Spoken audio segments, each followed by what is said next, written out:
minimal invasive dentistry. We are going to talk about where is restorative dentistry heading in terms of aesthetics, in terms of function, in terms of longevity. And I'm going to touch upon all those variables for you to make your restorations more predictable. Um, Let me know if you have any questions in between, because it's a small group. Please do not hesitate, because this is how we learn. Don't keep it for the end. Wherever you have any questions, please, you have all the right to stop me. We have a lot of time today to discuss a lot of things. Of course, after my presentation, I'm going to give you the demonstration on the prefabricated veneer from Edelweiss. And there is also an occlusal veneer, so like an overlay. So I'm going to show you that as well. And all of you can do here. If you want to do only one, go back to your practice and do. That's your call. You're most welcome. Okay, because the kit is yours. This is my mentor, Dr. Douglas Terry from Houston, in United States of America. We work a lot together. We published this book from Quintessence. If you get an opportunity, please read this book. In one of the chapters of this book, we have all patients done in India. So this book deals with how you can use flowables for injection molding. Anybody does injection molding here? You do injection molding? How? What do you use for injection molding?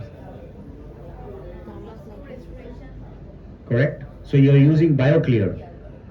That's a different kind of injection molding. Okay. So you're using the composite warmers and you're injecting composite with BioClear matrices. Okay, I'm talking about anterior injection molding for a veneer. So let me see if I can show you a couple of cases. So we use a clear silicone index and we inject injectable composite from GC, and that's how we get very good results. So all that is there in this book. Now we are working on the second edition of this book, which would come in a year's time. And then, of course, this is my new book on modern operative dentistry. This is from Springer.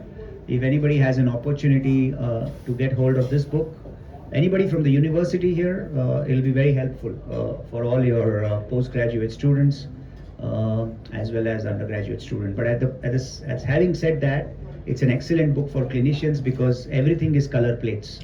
Everything is pictures from start to end. So it's self-explanatory. You can understand in a much better way. So way back when I was a postgraduate student, I met him in the year 2003.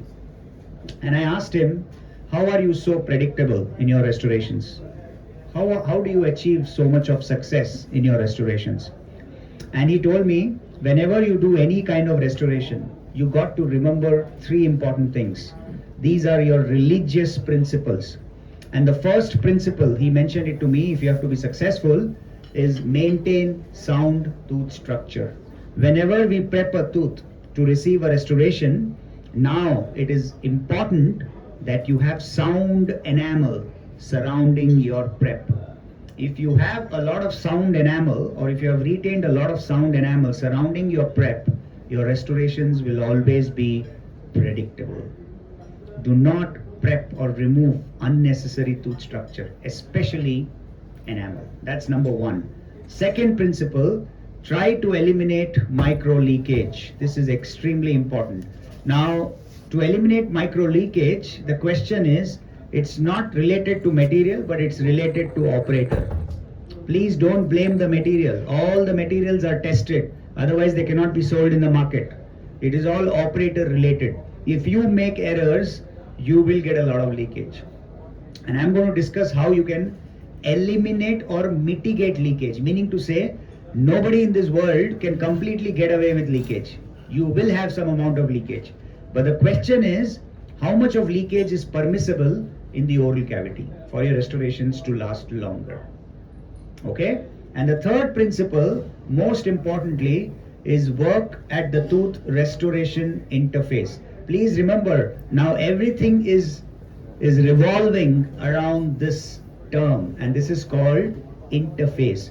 What is interface? Wherever the tooth and the restoration is meeting, that margin, if you don't manage it well, all your restorations will fail from that interface.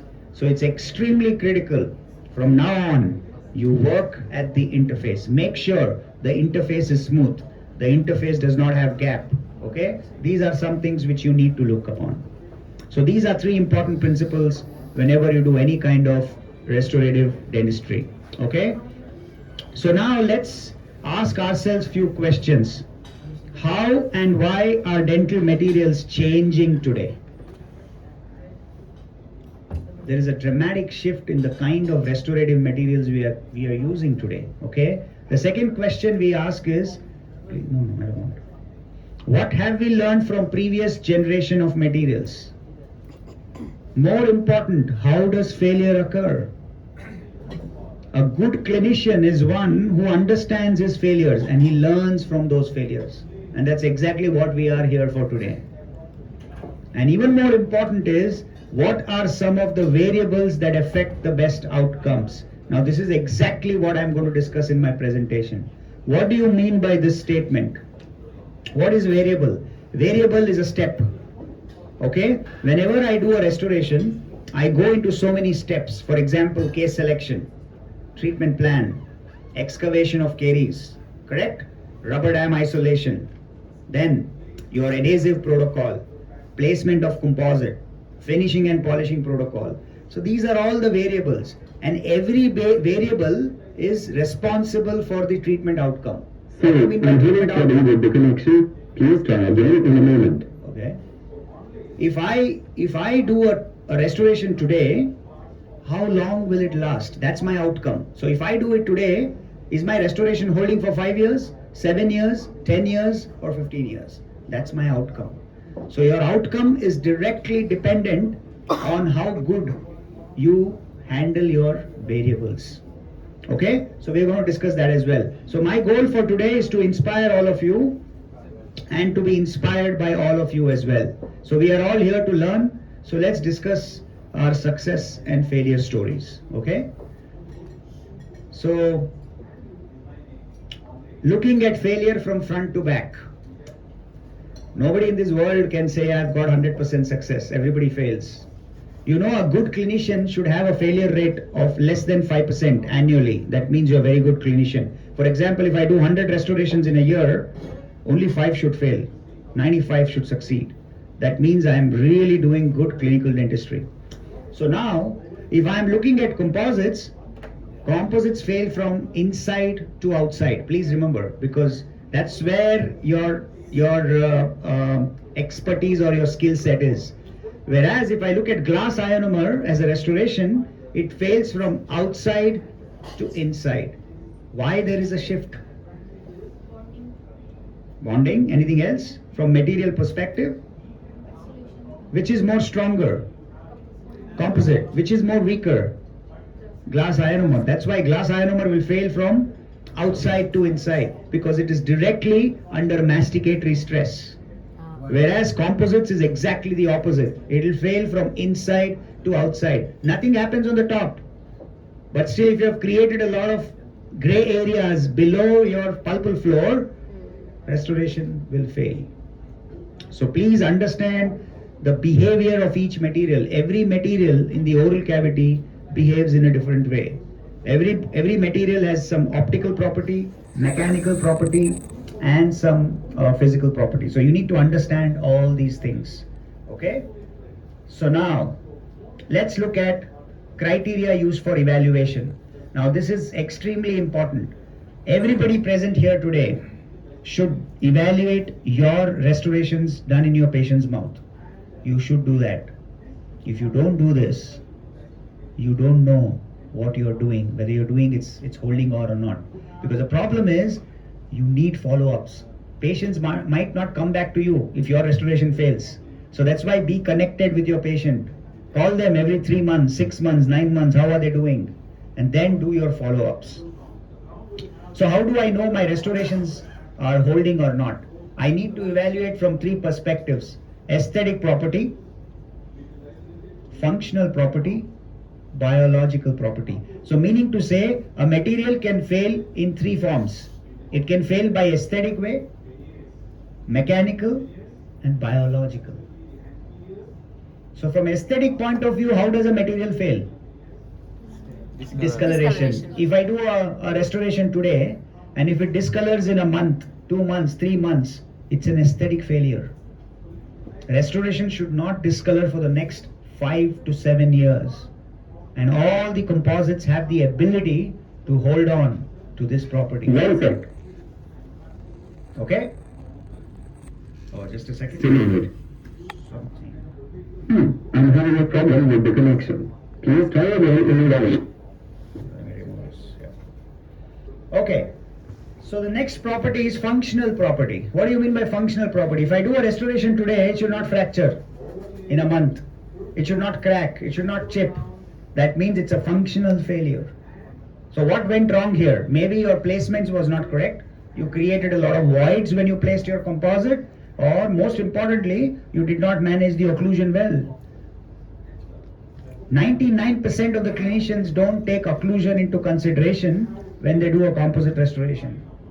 So please, it's a very important step. Even before you start excavating decay, please do a pre-occlusion check. What do you mean by pre-occlusion check? I'm going to place my articulating paper, ask the patient to do rapid tap. Centric, then eccentric. So you should use articulating paper. Which articulating paper do you use here? GC. Okay. What's the thickness? Nah, that's the problem. That's the catch. 0.05. I don't know when you remember when we were in dental college, dental schools. We used to have a booklet kind of an articulating paper, thick paper, one side red, one side blue, if you remember, or sometimes both sides blue. Now there is a significance. Ideally, when I am doing my pre-occlusion check, what am I doing? Am I measuring high spot? No. What am I doing? I'm measuring patient's occlusion. I'm measuring patient's contacts. Whether my patient has normal contact or heavy contact, or if there is any interference. Is it very clear? So I'm going to use a 200 microns paper. Please buy a 200 microns. You can buy from Bosch. Do you get Bosch papers here? Bosch. No. You must be getting, just check. BAUSCH. You could actually look onto the video on YouTube, Bosch articulating paper. They will show you the complete step of how to do an occlusion check. So first I will check with 200 microns and I will check my centric stops. I will check my contacts. Now, if for some reason, if my composite is coming on the centric stop, meaning to say when I'm tapping, if it is, my composite is coming there, then I might have to extend my prep a little bit so my composite will hold. Are you getting my point? You cannot keep only composite in the centric stop, it will fracture. So I'm going to extend a little bit more so that my composite will achieve good compressive strength. So once I do that, after I finish my restoration, then I again verify my centric stop with 200 microns paper, and then I use a 40 microns paper to check my high spot. You cannot use a 200 microns to check high point. High point can be measured only with a 40 or an 80 microns. Is it very clear? So what I do usually, we check 200 micron paper in one color, that is blue, and 80 or 40 micron paper in red color. So my blue mark is already there on the tooth. When I put my red paper, my red will come somewhere in between the blue. I need to remove only the red and not the blue. Are you getting my point? When you are using the GC paper, you are removing everything. So you are also removing the high point, you are also removing the contact.